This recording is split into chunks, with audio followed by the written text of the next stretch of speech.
Everybody says everybody grieves differently, and I totally 100% agree with that. I think we're, 10, 11 days away from technically 4 months since Mac passed, which really isn't a long time because we were together for, 6+ years, and 4 months is nothing, and time goes by so fast. It's crazy. But I'm struggling today specifically, or maybe even this month. And I know with quarantine and everything, it's hard because, not that I don't have purpose. I just don't have, the same purpose I used to have. Sorry, I don't have my tripod right now, so this is going to be all over the place. Bouncy wise. But about 2 weeks ago, I literally was going out of my mind because I had a picture of Mac right in my living room. And it's not that I don't want to see him, because trust me, I want to see him more than anything. But just seeing that picture and the memories every day were hard, so hard, because it's every time I'd see it, it's I would just go right back to that moment. It's like teleportation almost, or time travel. It is the weirdest thing. And so it's every day it was the same. I had this thing on my phone that he had set up, like a reminder to tell me he loved me, and I thought it was the sweetest thing. And with him being gone, it was I know he loves me. I knew he loved me. I know he still loves me. But seeing him, or at least the thought, brought back up every day at a certain time that he's not here. At first, it was really calming and healing that, yes, he loves me, that kind of thing.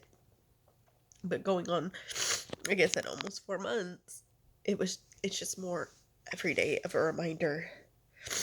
He's not here. He's not here. He's not here. He's not gonna be here. He's not here. He's gonna miss out on this. He's gonna miss out on, all these things, of all the things he misses out on, or he's going to miss out on. We're going to miss out on. Just really started to get to me, because then it's every day at that time, then that's just literally where my brain would be. A lot of times it was around dinner time, so of course I'm cooking dinner and doing other things, but it just really started to get to me. So I had to cleanse my house of him. And not that I want to forget him, not that I don't want to see him. I just, for I guess healing, I needed to stop being in that moment of pity, anger, grief all at once. And so I started with the living room, slowly taking stuff down. I swear it's not my nose, it's my tears. But I started, taking stuff down, and so I redid the living room. And I still have pictures up. And then I redid our little family wall thing, and then I redid in my picture wall. And right now I actually don't have any pictures on my picture wall. They're all the I don't know if you can see them right. They're all the stock pictures that come in the picture frames, because I don't have any pictures. I just didn't have any pictures. The only pictures I had on my wall was when from Katie, basically from born to this last year's school picture. And she's like, Mom, it's so embarrassing. You have all these pictures of me. And I'm like, yeah, but I love you, and I want, all these memories. She's like, but I want other pictures in the house. And I'm like, okay. So she, in one of the pictures up there, you can't really see it, it's the furthest one over, but she actually drew a picture, and so I put that in the frame. And then today, well, maybe not specifically today, I did the task today, but basically, I don't know, 2 or 3 days ago, maybe Wednesday, Thursday, Saturday. Yes, like 2, 3, 4 days ago, it just all of a sudden this overwhelmingness, because it's like I think of my heart sometimes as, I don't know if you remember those old like grandma like jewelry boxes, but it like had the doors and it's tall, and then inside the doors were drawers and like hanging things. I think of my heart a lot of times like that.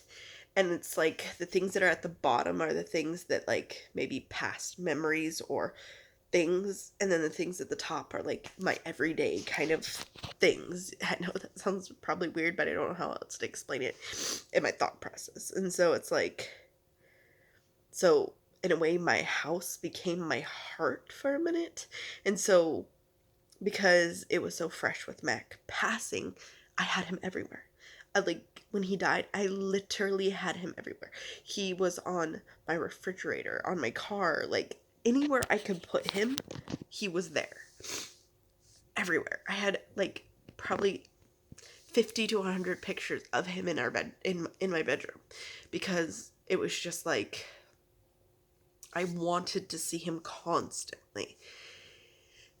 And then as time has gone on, specifically in the last probably 2 or 3 weeks, like my brain started wanting to not see him everywhere. And like I said, it's mostly because of like the pain or the memory that it constantly was bringing up. And I had a friend actually tonight say maybe it's because that was his way of communicating with you, and that's his way of like trying to get your attention. And I'm like, I didn't think about it that way, but at the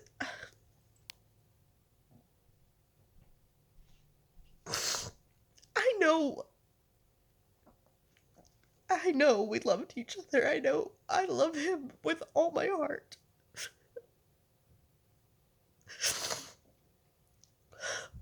When he died, I lost so much all at once. And of course, now with all this quarantine stuff going on, it feels like I'm losing so much more. I'm losing my routine, I'm losing my schedule, I'm losing everything. I'm losing sleep again, of course. It always seems to come in droves. Start losing sleep and start losing my mind again. But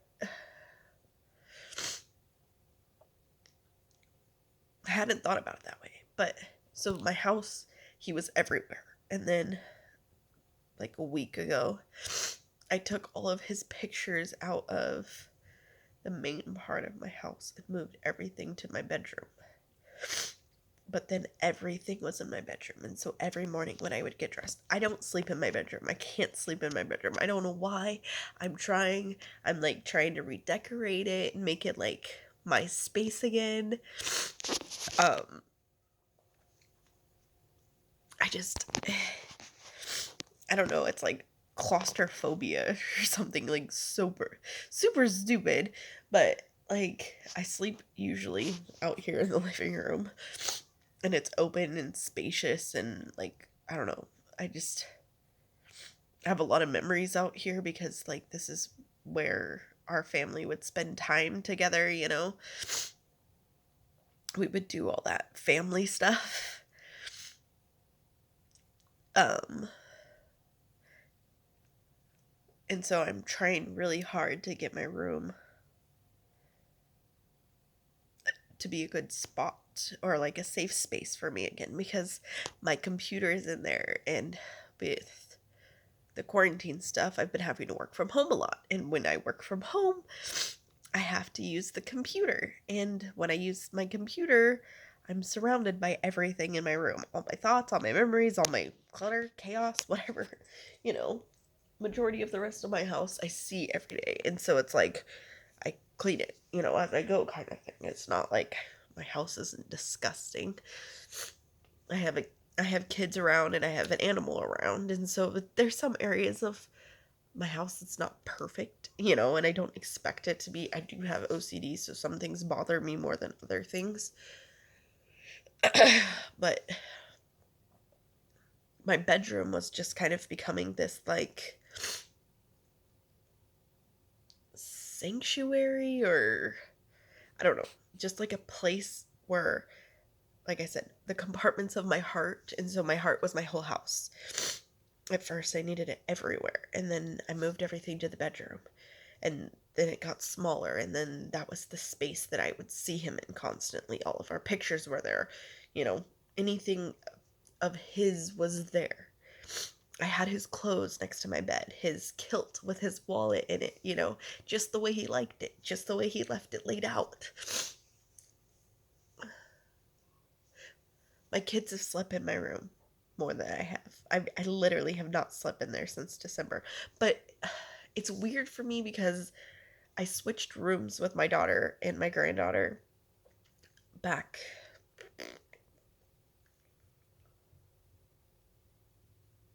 I want to say sometime around summertime, maybe even last spring. I don't 100% remember, but I gave them the bigger room because there's two of them and there's only one of me.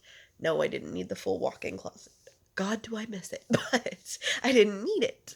Um, for the girls, it just made sense. The walk-in closet was room for all their clothes, and then the bedroom was where they slept and they played. Like that to me made more sense than them crammed in a little tiny bedroom with the two of them where there was no room for their toys or their clothes.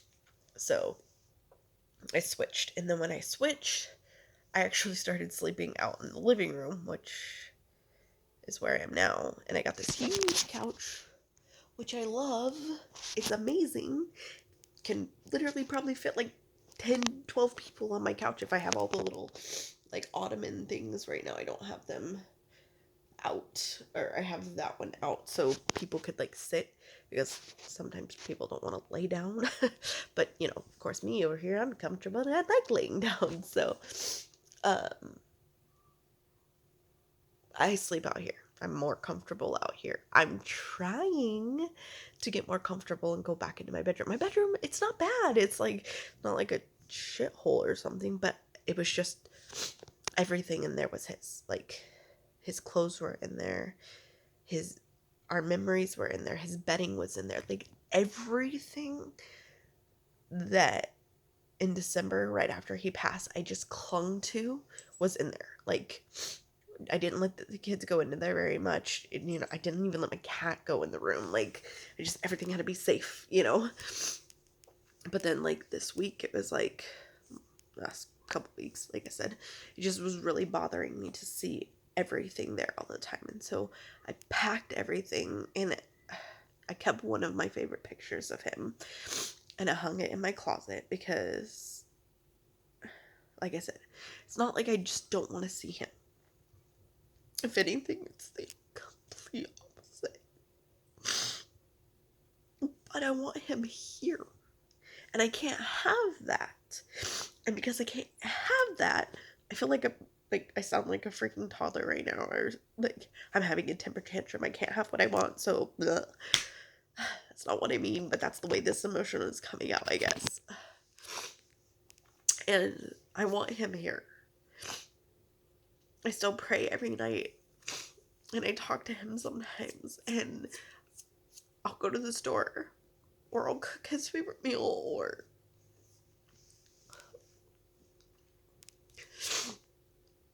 there's no part of my life that he didn't touch.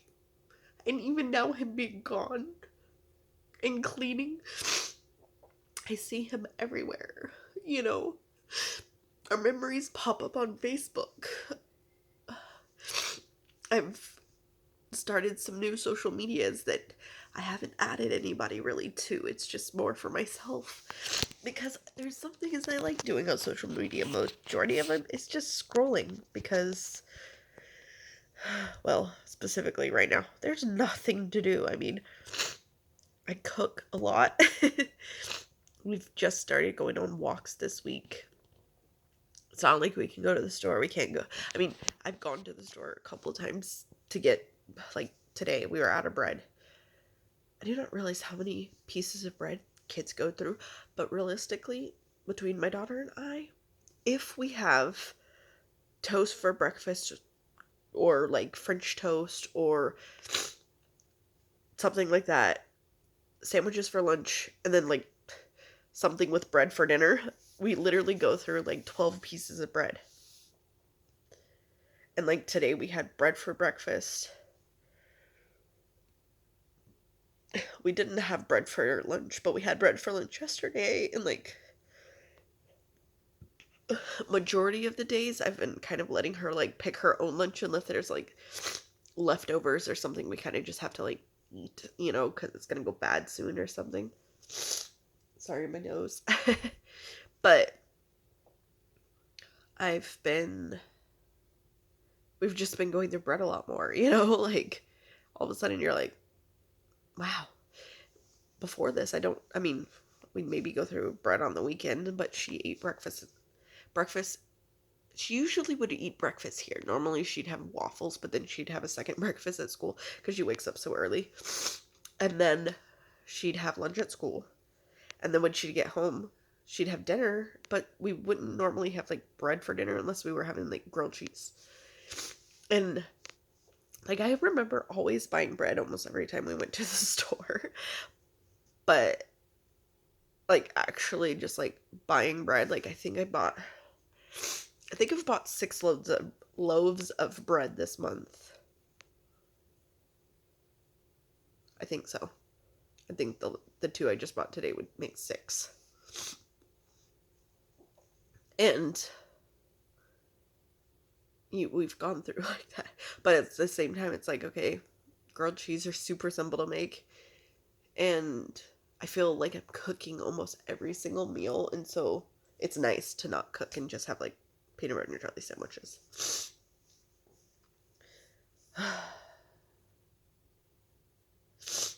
So I redid my bedroom. I always get off topic. I'm sorry. And I should say my bed. Because, well, realistically, that's where I should be sleeping. And I'm going to just try to start sleeping there. I might try and take like a nap there or something. I don't know yet. And then tomorrow, at least my plan is I'm going to kind of go through my closet. When Mac passed away, I've lost quite a bit of weight. Like, I think I've lost around 50-ish pounds. Maybe more.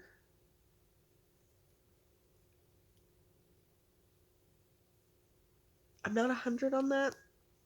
I know I've lost a lot of weight. And so then I go to try on clothes that used to fit. And they don't fit anymore, or they're just so ridiculously baggy. But I don't have any money to buy new clothes right now, so it's just kind of like I'm trying to make them work. But realistically, I want to say at the beginning of the month, I went to Goodwill and bought 4 pairs of jeans that were in my new size because my old ones, like, I guess I just didn't realize I was that big. Like, I know, like, looking back at, like, pictures and stuff now, it's just like, oh my god. You know, like, I didn't realize it. We were fat, dumb, and happy. I didn't need to be skinny. And realistically, it's not like I'm, like, skinny supermodel or anything. It's just, I've lost weight. And, like, I don't feel in an unhealthy way. It's just, like, I don't go out to eat. Not that we went out to eat a ton or anything. I don't eat any junk food. We don't have like 45 7-Eleven runs in a week. Mackie really liked to go to 7-Eleven and just like pick up snacks or junk food. And we're home a lot. So I'm eating like home cooked meals or that kind of stuff. And so I'm gonna lay down. It's not gonna be a good angle, but whatever. And so I had lost a lot of weight. When I very first found out he had passed, I think my body was just in shock, which of course makes sense. But it caused my gallbladder to go bad. And so because it caused my gallbladder to go bad, I couldn't eat anything for literally, it was about a month, I think it was. Yeah, a little bit over a month that I couldn't eat anything without getting sick, like really sick. And so I know that helped. I was just eating a lot of like applesauce, or I honestly don't remember. I remember applesauce, and that's about it. And then in January, the end of January, I had my gallbladder out, and it's been 2 months since I've had my gallbladder out, and I can eat now. Like, there's some things I still can't eat. For some reason, French fries, I can eat potatoes, but French fries for some reason make me sick. I don't know why. Tea sometimes makes me sick. Like, but it's weird because before I had kidney stones, and tea would kind of affect my kidney stones. So I don't know if it's related in any way, but yeah, I'm trying to think. Those are the two things off the top of my head I can remember that make me sick. So, but I'm down like, I've only gained 2 pounds since we've been in quarantine, and we've been in quarantine for like, I think we're going on 3 weeks. Yeah, we're going on 3 weeks. And then we have like 4 more weeks because 1 week of it is spring break. So, yeah, that's going to be interesting. um, it's going to be the lamest spring break. Not that we ever do anything fun. We never travel. Like, we travel, but we never, like, we don't leave. We've left state one time, sorry. Um, but normally we don't travel. We don't leave state. We just kind of hang out. But, like, we'll go picnic at the beach or that kind of thing. And that's another thing, is I can't wait till this is over, because I haven't been able to see my other kiddos as much, like, since the actual, like, shutdown on Wednesday. I haven't seen my kiddos. I've seen my granddaughter once, but I haven't seen my other kiddos. And it was like, it was still super stupid. I made waffles the other day and cried because, like, normally it was like our, like, family breakfast kind of thing. Like, they like my waffles. I make special waffles that taste like donuts. They're amazing. Um, and it was just like, I miss them. And it's I don't want to say stupid because it's not stupid. It's just like, when you're so used to having them around, it's just weird, you know? But so, looping back to my original point, I've been cleaning out my house, and I redoing my room. They're doing the closet tomorrow, and I'm hoping to make my bedroom my new safe space. I don't know yet. We'll see. But um, thanks for listening to me, and I hope you guys are staying safe wherever you are, and stay healthy. Bye, guys. Love ya.